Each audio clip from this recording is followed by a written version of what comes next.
GIP 17A, the quote, Madness in Bada Shanran's Paintings, Part 1. This lecture, which will be fairly long and in two parts, is about one of the two great individualist artists of the early Qing China, that is Bada Shanran, who was born in 1626 and died in 1705. The other of the two is, of course, Shi Tao, who was the subject of the sixth lecture in this series. Other major individualist artists of this period, such as Kun San or Shi Qi and Hong Ren, maybe Gong Shan, I mean to do lectures on those also. Bada Shanran means something like 8 great mountains and mountain man. And it's one of the names that he took for himself. His proper name was Zhu Da. Like Shi Tao, he was a distant member of the Ming imperial family, the Zhus. And his life was put in jeopardy after the fall of the Ming in 1634 while he was still a child, since the conquering Manchus suspected all surviving members of the imperial clan as of possible subversion, efforts to restore the fallen dynasty. So both artists became Buddhist monks, and they both took new names. Zhu Da left his ancestral home in Nanchang, Jiangxi province, and he became a Buddhist monk and eventually the abbot of a temple. In 1630, upset by the departure of his principal patron, he went mad, or he pretended madness. Prominent people in China sometimes do this just to avoid punishment. The question of whether he was really mad or pretending madness is a large and unsolved one in Bada Shanran studies, and is part of the subject of my lecture. Next, first image, please. One of the leading scholars of Bada Shanran studies was Wang Fengyu, whom I've introduced before in my lectures. I knew him first as Fred Wang, a Yale professor, who, among other things, was working on a computer program that could compose Chinese classical-style poetry on its own.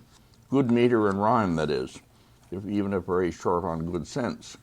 He was also a collector of paintings, especially those by two artists, Qi Baishi and Bada Shanran. After his death, his entire Bada collection went to the Freer Gallery as a gift from his family.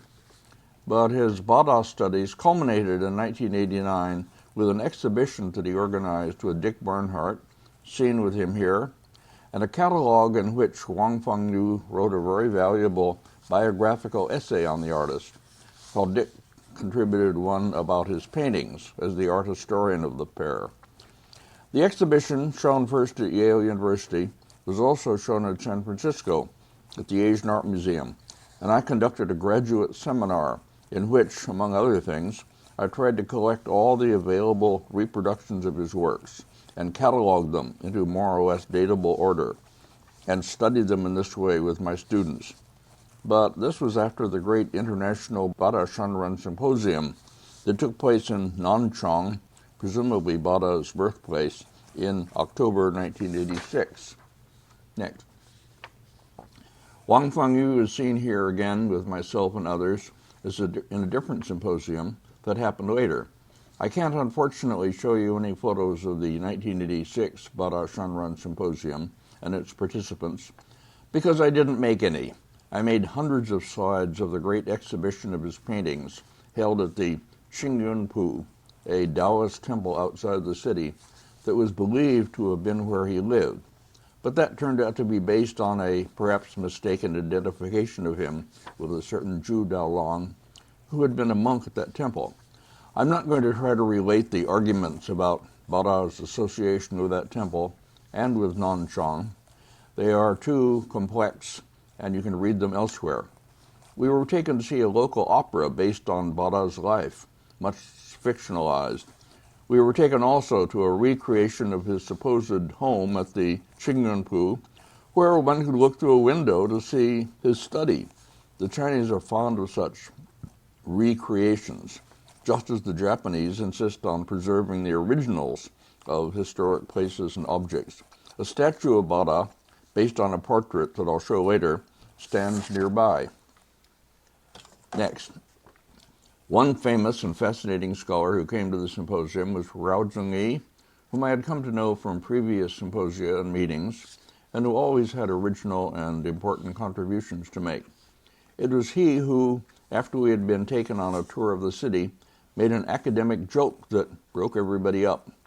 A certain bridge we had gone over had on it the 4 bronze characters for Ba Yi Da Chao, 8-1 Great Bridge, presumably commemorating some local political event that happened on the 1st of the 8th month, Ba Yi. Rao Zhengyi's proposal was that they switch the 2nd and 3rd characters so that it would read Bada Yi Chao or 1 Bada Shanran Bridge. Good joke. Good jokes like that sometimes stick in the mind long after one has forgotten most of the scholarly papers, or at least that's true of me. Next. My paper written for this symposium, titled The Madness in Bada Shanran's Paintings, was translated into Chinese by my grad students and delivered at the symposium by my good friend blank. His name escapes me. It'll come back, but anyway. He taught Chinese art history at the Nanjing Painting Academy. He's the far left figure in this group photo, taken on one of my visits to Nanjing. But my paper was so long and difficult, with lots of foreign names and hard words in it, that he eventually broke down and couldn't continue. And, next please, my younger colleague Wan Fong saved the day by taking up the manuscript and continuing to read it, doing some abbreviating as he went along. It was very late at night. I was grateful to him for doing this, and I still am. Next. After the symposium, a few of us were taken on a trip by van to Mount Lu, north of Nanchang, closer to the Yangtze River. This is a photo taken from the top of Mount Lu. I showed some of these at the end of my 3rd PRV lecture. Well, looking out over the river, as I say. With me on that trip were my good friend Takahiro Shindo and a Japanese girlfriend of his. He's the figure at right in this photo, which was taken after a different symposium, the one on Hongran. Next, one of the good guys, Danny Goldstein. He and his wife Hillary are psychiatrists at the Berkeley Therapy Institute, and they are both old friends and generous benefactors. He's helped me and my daughter Sarah in numerous ways, and I've had lots of great dinners and parties at his house and stayed in their guest house with Xingyuan and our boys. Anyway, while the Bada Shanran Symposium was on in San Francisco, I took him on a tour of it and also gave him some readings on Bada, and especially on the problem of his madness, asking him to prepare to talk to my seminar about this. He did, having the whole seminar to a dinner and talking with us and answering questions afterwards. I'll come back to Danny and his talk later in this lecture. Next. I begin my article by giving the evidence for Bada's so-called madness. And note, please, that in my lecture title and in my article, I always put this word madness in quotation marks, leaving open the question of whether or not he was really mad, whatever that means, as a question ultimately beyond resolution. The portrait of him at right was painted in 1674, when he was about 48. Among the inscriptions on it is a very revealing one by Bada himself. He was still a monk, as seen here, but a few years after this was painted, he gave up his Buddhist monkhood and lived as a secular painter for the rest of his life. He put a sign reading "dumb," that is, not speaking, on his door and never spoke again, only laughing and crying and waving his arms and behaving irrationally. But, as I say, we can't be sure whether he was truly mad or only acting mad. I discussed this question at some length in the opening section of my article, giving the evidence or indications that point in both directions, and concluding that his, quote, his derangement was too severe and lasting to be dismissed entirely as theatrical madness. The enactment of madness, moreover, I go on, could surely have aggravated whatever instability afflicted him already. As writers of Hamlet have pointed out, prolonged pretending of madness is, in effect, being mad, end quote.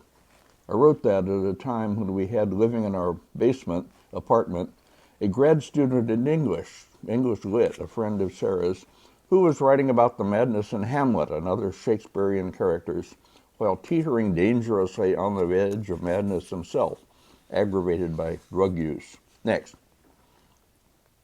Later in my paper, in the final section, I discuss questions of mad artists as they have been dealt with in the West, notably in the 1922 book by the German psychotherapist Hans Prinzhorn, with the German title translatable as something like Artistry of the Mentally Ill.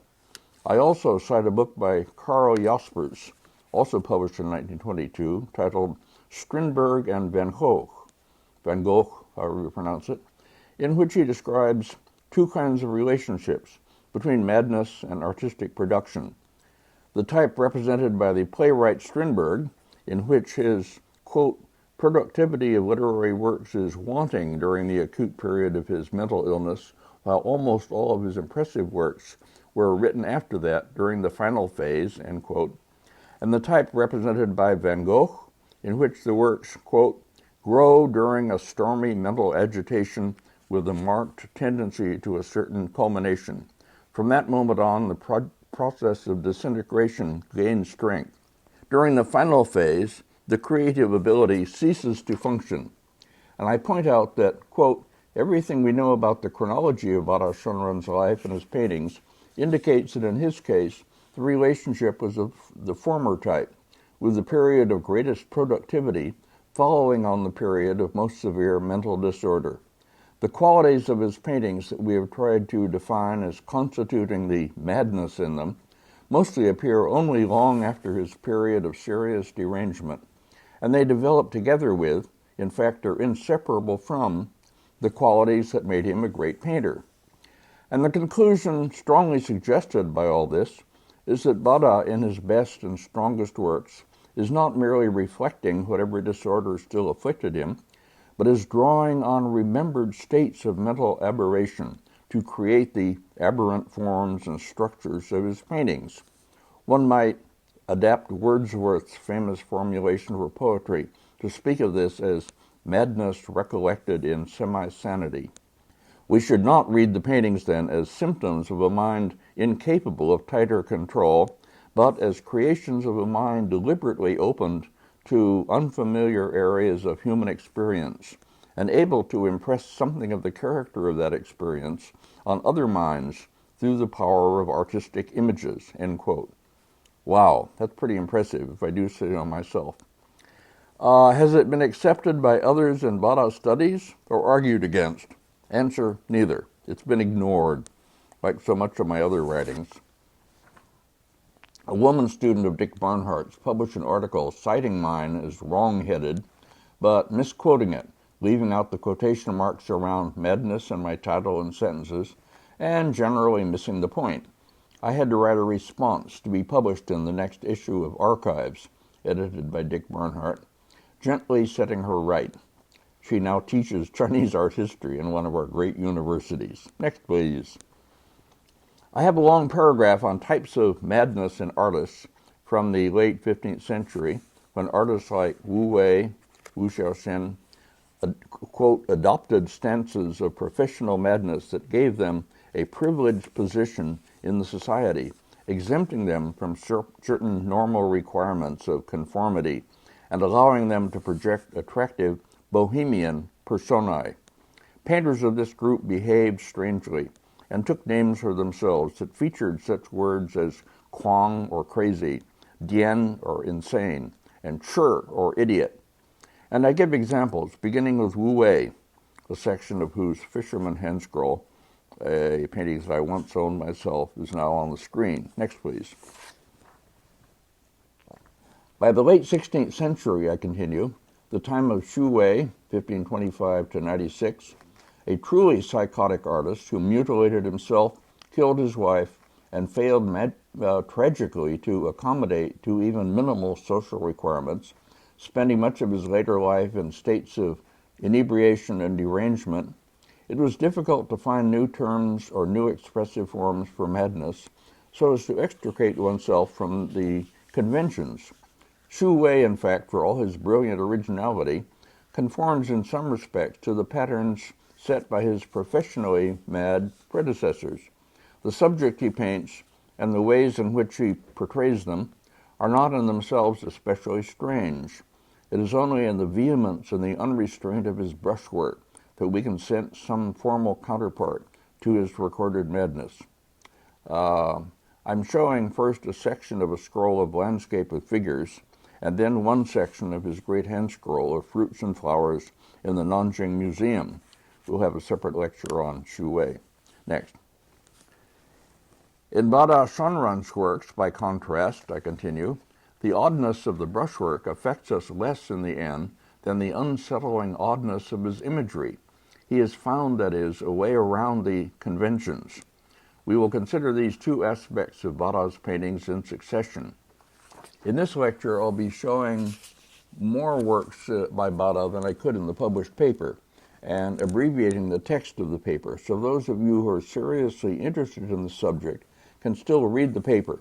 The text of it, without any illustrations, can be found on my website, jamescahill.info, as CLP12.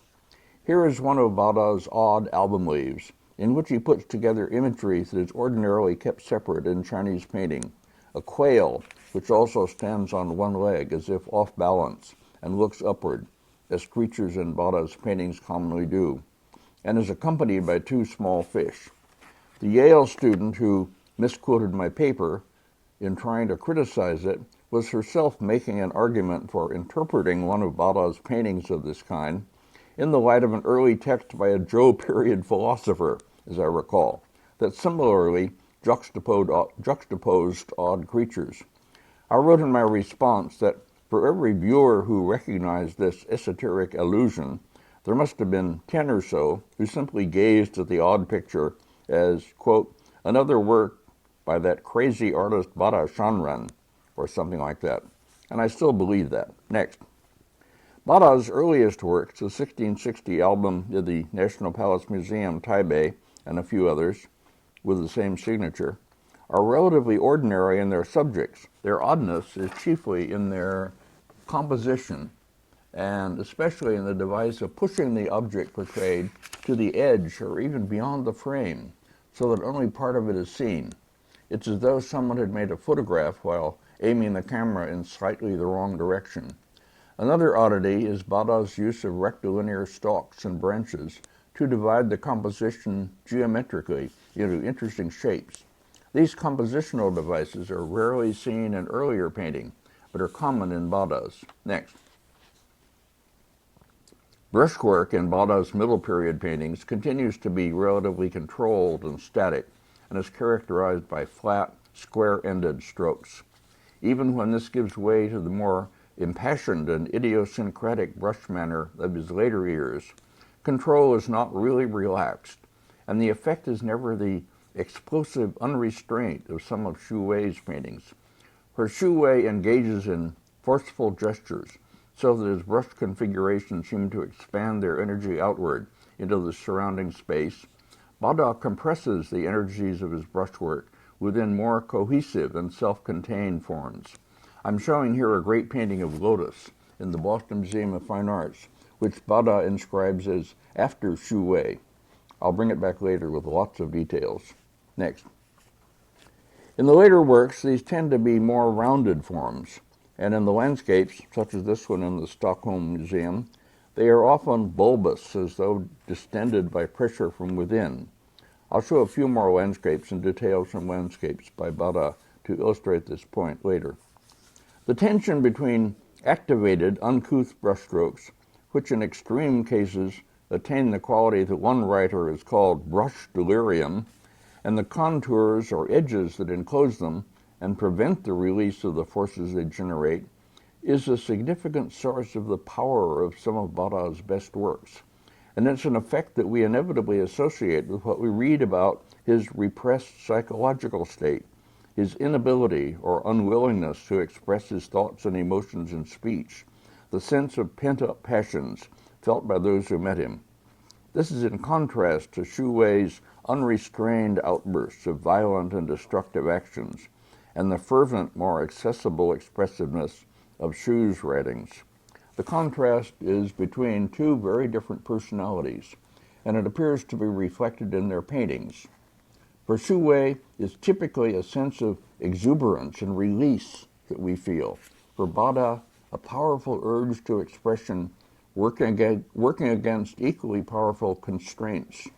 Quote, in his innermost being, he was at once wildly ebullient and melancholy, writes his contemporary Xiao Chongheng about him. Quote, in addition to this, he was unable to relax and seemed like a river bubbling up from a spring that is blocked by a large stone, or like a fire smothered with wet wool.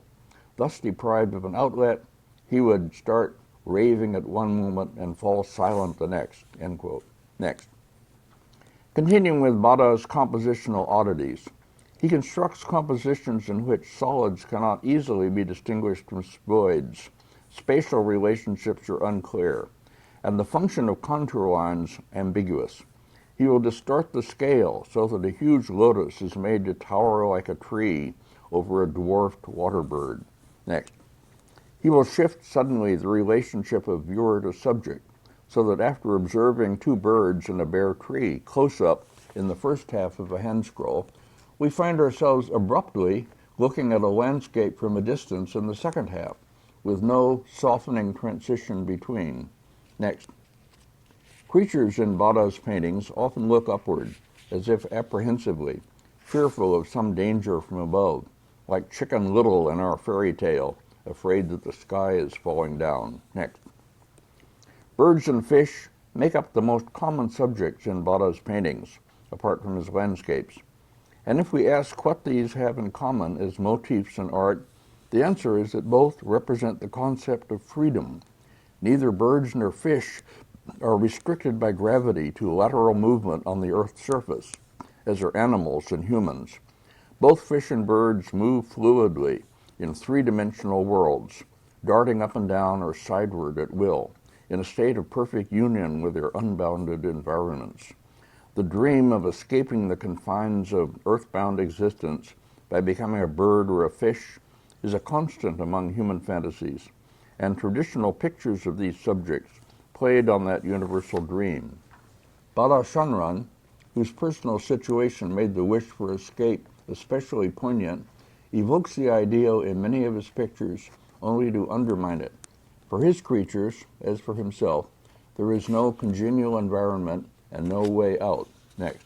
The birds are usually roosting or sleeping or otherwise grounded, and often seem oddly heavy, exhibiting no inclination to take wing. The fish sometimes appear motionless and sullen, as if pondering some predatory action. Bada's creatures, that is, appear charged with attitudes and emotions that one doesn't ordinarily attribute to birds and animals. Next. Comparison with Sung period portrayals of the same subjects is revealing. Where a quail in a Sung painting exists in an unconscious rapport with its surroundings, as seen in this one by the Sun and Sung Academy master Lian Zhong, Bada's quails are somehow ill at ease and apprehensive as they look upward at the overhanging bank. Next. Where fish in a Sung painting are at one with their watery world and totally absorbed in their supple movement, Bada's fish seem suspended in space and often wear menacing or glowering expressions that suggest a certain disharmony or rupture with their environments. Next. It was common in Sung paintings to depict birds in pairs, and so suggest by their poses some kind of silent communication between them. Bada typically refers to this convention only to subvert the idea of rapport that it usually signified. His paired birds are more likely to look in different directions, like two people pointedly ignoring one another. Sometimes one sleeps while the other peers about. They are related compositionally, but not by any sense of mutual awareness. Next. Conversely, creatures are sometimes isolated in large, blank fields of space as images of existential aloneness. For a small fish, this may seem a natural and unthreatening state, but for the chick, portrayed in one leaf of the Shanghai Museum album of 1694, so newly out of its shell that it still retains the shape of the egg, the absence of any supportive environment is cause for anxiety. It huddles unprotected, fearful of what the world holds for it, looking apprehensively upward, again like Chicken Little in our story. Next. Bada's creatures often gaze upward in this way, imparting a vague sense of foreboding to the pictures. Some of them only roll their eyes upward, but others twist their heads and crane their necks as if concerned or alarmed by something above them. The motif is so common in Bada's paintings that we must suppose it held some special significance for him. A deer looks up into a cedar tree in one painting, and in another watches a bird flying overhead. In one of his pictures, two strange birds, which the inscription identifies as peacocks, although the casual observer might mistake them for turkeys, look intently out from the picture space. Next. This too is a departure from the usual. Birds in traditional paintings were concerned only with what was within the frame, but precedent can be found in the work of Chen Hongshou, for instance in this detail from one of his paintings that I reproduced in making this point as figure 4.27 in my compelling image book in the chapter on Chen Hongshou. Bada Shanran must have known some of Chen Hongshou's paintings and adopted a few of his ideas, although virtually nothing of his style. Next. Related in effect to the gazing upward theme is the threatening overhang, a common motif in Bada's works, which renders the compositions unstable and the situations of the creatures below insecure. Even when we recognize that the rocks are meant to be solidly based on the riverbank and the fish swimming in the water, the feeling persists that the fish are somehow at risk. Instead of being comfortably enclosed in its environment, a creature in Bada's paintings may appear trapped by it. The shapes of the creatures are often distorted. A misshapen rabbit at left, a strangely geometricized cat at right. One cannot claim Bada as a close observer of nature, as one could for Sung artists who portrayed animals and birds. Rather, he endows them with consciousness and seeming personalities, uses them for expressions more of his inner self than of his observation of the world around him. Next. Bada's birds are often oddly lumpy, not the smoothly organic forms we were used to seeing in nature and in earlier Chinese paintings. They often perch on one leg, as they do in nature, but are made to seem off balance. The effect is a sense of alienation, a denial of the familiar. Next. Creatures turn away from the viewer, as if revealing a desire for withdrawal, an inward or antisocial temperament. Chen Hongshou in the late Ming had frequently depicted human figures facing away from the viewer or partly hidden for similar effect. Although it might be difficult to imagine that the same expression could be given to plants, Bada accomplishes it by having flowers turn away from the viewer, or by hiding blossoms behind leaves so that only part of them are glimpsed, as in many of his lotus pictures. Next. Here's a painting of grapevines by Bada Shanran, and a detail from it, showing how he uses the leaves of the grapevine to hide the bunches of grapes behind. This, of course, is just the opposite of, next please, of what a Sung period artist would do, as we see in this late Sung painting of grapes, brought back from one of the PRV lectures. The question of how much Zhu Da knew of Sung period Chan or Zen painting, which may have been passed down in Buddhist monasteries, even though it doesn't appear on the surface, so to speak, that is in the collections and catalogs of major known collectors of the later periods. This question is one that I'll take up in part B of this lecture, which will be based on a Bada lecture that I gave at Yale while their great exhibition was going on. So I won't try to answer that question here. Next. A bird will look suspiciously over its shoulder, as if aware of being watched. Bada painted several pictures of this kind. The one at left is an example. The only precedent I know, an earlier painting, is a picture that's attributed to Mu Qi, but is best considered an anonymous late Sung work, the one at right. I showed it in my last PRV lecture as a painting ascribed to Mu Qi. Together with the Erguan painting of grapes cited earlier and other comparisons that could be introduced, the similarity of this work to Bada's raises the interesting possibility of some separate transmission of Chan Buddhist imagery and symbolism within the Chan sect from the 13th century to the 17th, which permitted Bada to draw on a category of painting that otherwise is known only from examples preserved in Japan? As I said before, I'll treat this question in Part B of this lecture. Next. It might be argued, I continue in my old paper, that Bada is only revealing sharp powers of observation. Myna birds really strike such poses as these, and appear sometimes unnaturally alert and thoughtful. I remember watching myna birds in cages while I was in Hong Kong and China, and wishing I had photographed one of them doing this to use in talking about Bada's birds.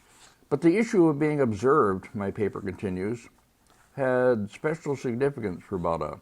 He inscribed one of his paintings, quote, "a solitary bird afraid that someone is looking at it," end quote.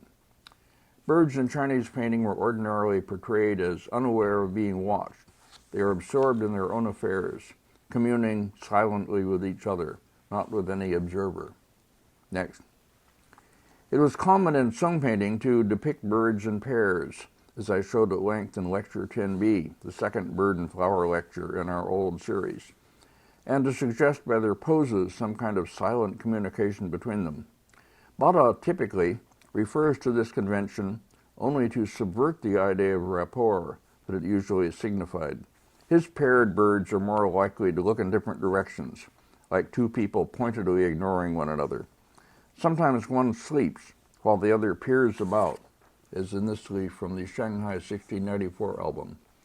They are related compositionally, but not by any sense of mutual awareness. Next. Conversely, creatures are sometimes isolated in large, blank fields of space as images of existential aloneness. For a small fish, this may seem a natural and unthreatening state. But for the chick, portrayed in one leaf of the Shanghai Museum album, so newly out of its shell that it still retains the shape of the egg, the absence of any supportive environment is cause for anxiety. It huddles unprotected, fearful of what the world holds for it, looking apprehensively upward. Next. Another odd pairing, this time two quail, and a mouse atop a rock. My paper continues. With such observations as these, we can construct a kind of grammar and vocabulary for Bada Shunrun's paintings, even though we cannot say with confidence what the words mean.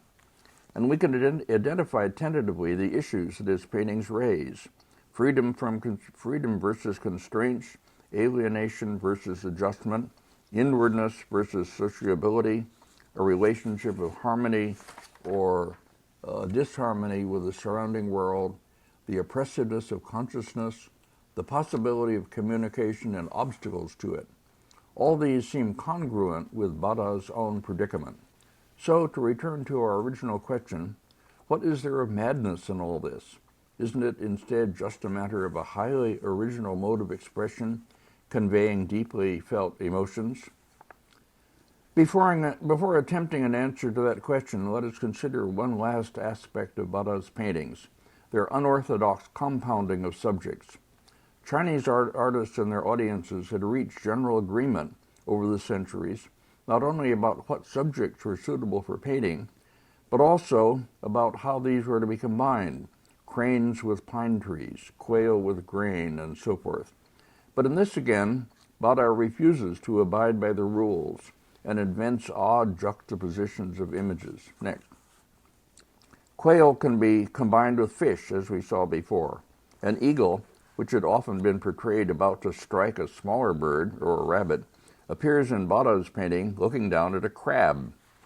Birds of different species that do not seem to belong together are nevertheless placed together, like strangers who have nothing in common and feel uncomfortable in each other's company. Next. The juxtapositions can take the form of visual puns, as when a bird roosts on a stone that looks like an oversized egg, or a full moon, or a mooncake, is made to echo the shape of a melon.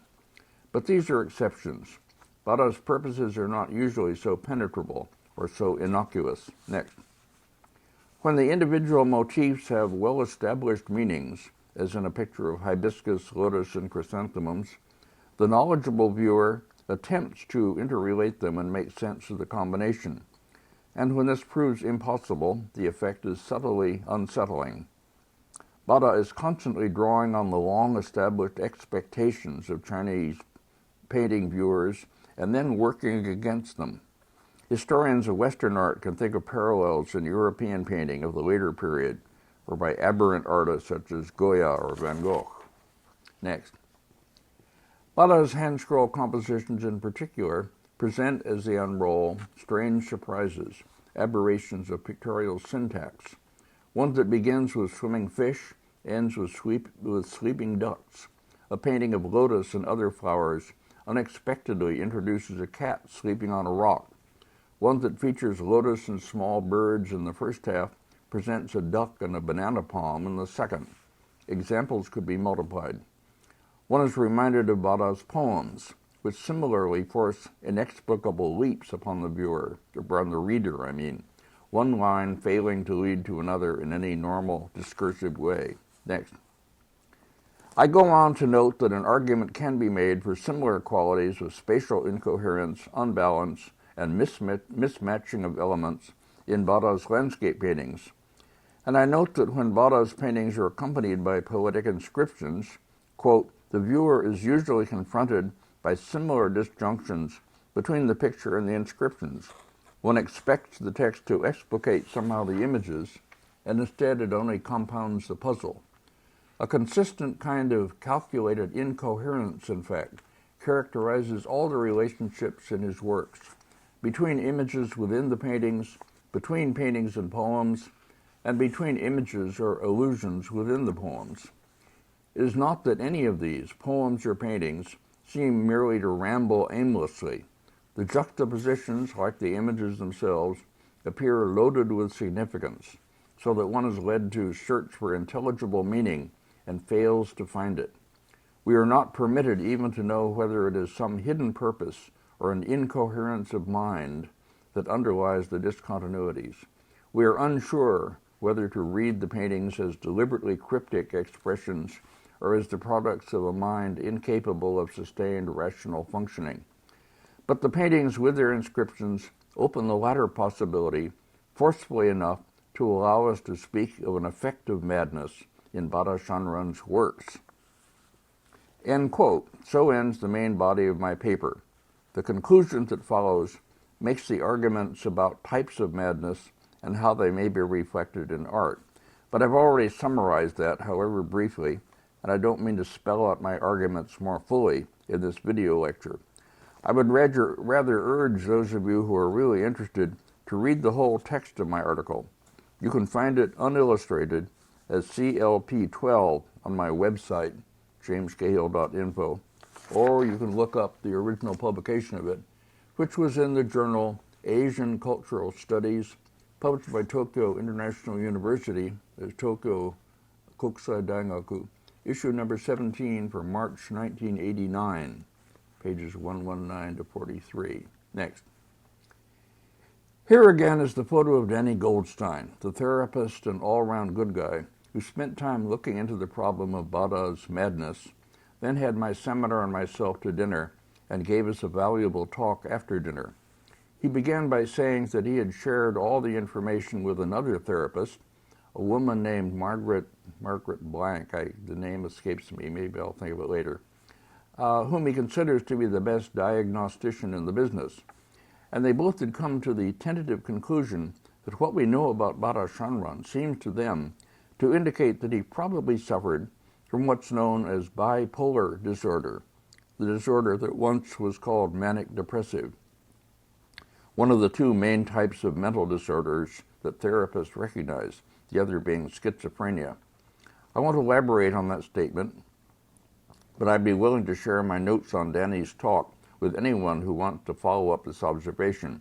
And I should add that another trained therapist, John McGregor, who lives in San Francisco, and with whom I had a long correspondence about Bada Shanran matters, doesn't agree. And that really is the end of this lecture. Part B will be based on a lecture I gave for Dick Bernhardt and his students and others at Yale while the exhibition was still on there.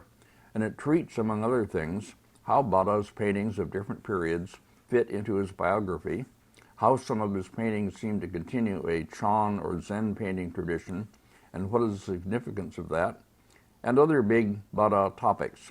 Together, the two parts will sum up much of what I have to say about this great individualist master, especially what I say that differs from what others have written about him. And that is the end of it. James Cahill, the end.